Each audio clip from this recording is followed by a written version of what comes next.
àròpọ̀ okòólélẹ́ẹ̀ẹ́dẹ́gbàjì-ó-dín-mẹ́rin àti ọ̀tàlélẹ́gbẹ̀sán-ó-lé-méjì. ẹ jẹ́ ká kọ́kọ́ tú palẹ̀ ní kọ̀ọ̀kan. okòólélẹ́ẹ̀ẹ́dẹ́gbàjì-ó-dín-mẹ́rin ní 3016. 3016 òun là ń pè ní okòólélẹ́ẹ̀ẹ́dẹ́gbàjì-ó-dín-mẹ́rin. okòó òun ní 20. ẹ̀ẹ́dẹ́gbàjì òun ní 3000. ìyẹn ni pé 4000 minus 1000 òun ní ẹ̀ẹ́dẹ́gbàjì torí pé ẹgbàjì òun ní 4000. ẹgbàá òun ní 2000.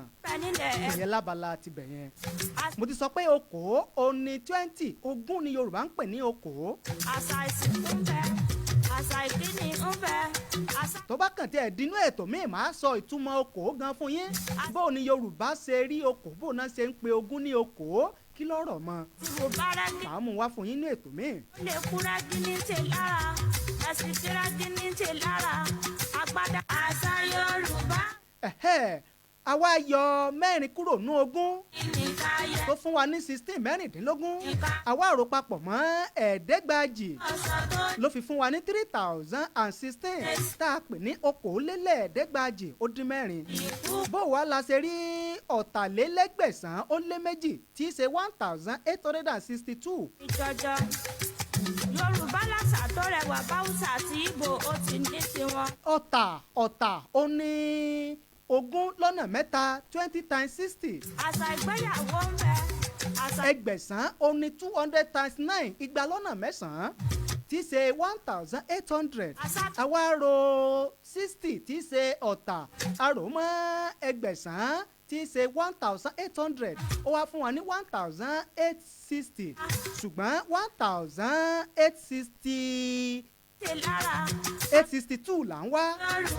àwa ní láti ro méjì mọ́ yóò wá fún wa ní ọ̀tàlélẹ́gbẹ̀sán-ó-lé-méjì ìyẹn 1862. tá a bá wá ro 3016 ìyẹn okòólẹ́gbàjì-ó-dín-mẹ́rin tá a bá rò pọ̀ mọ́ ọ̀tàlélẹ́gbẹ̀sán-ó-lé-méjì. 3016 plus 1862 yóò fún wa ní.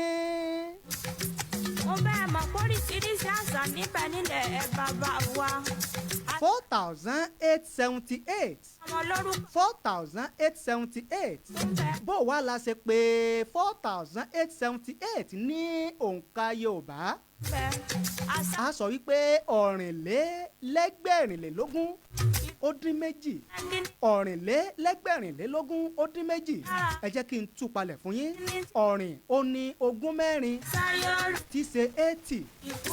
ẹgbẹ̀rìnlélógún ó ní 200 times 24 tó fún wa ní 4800.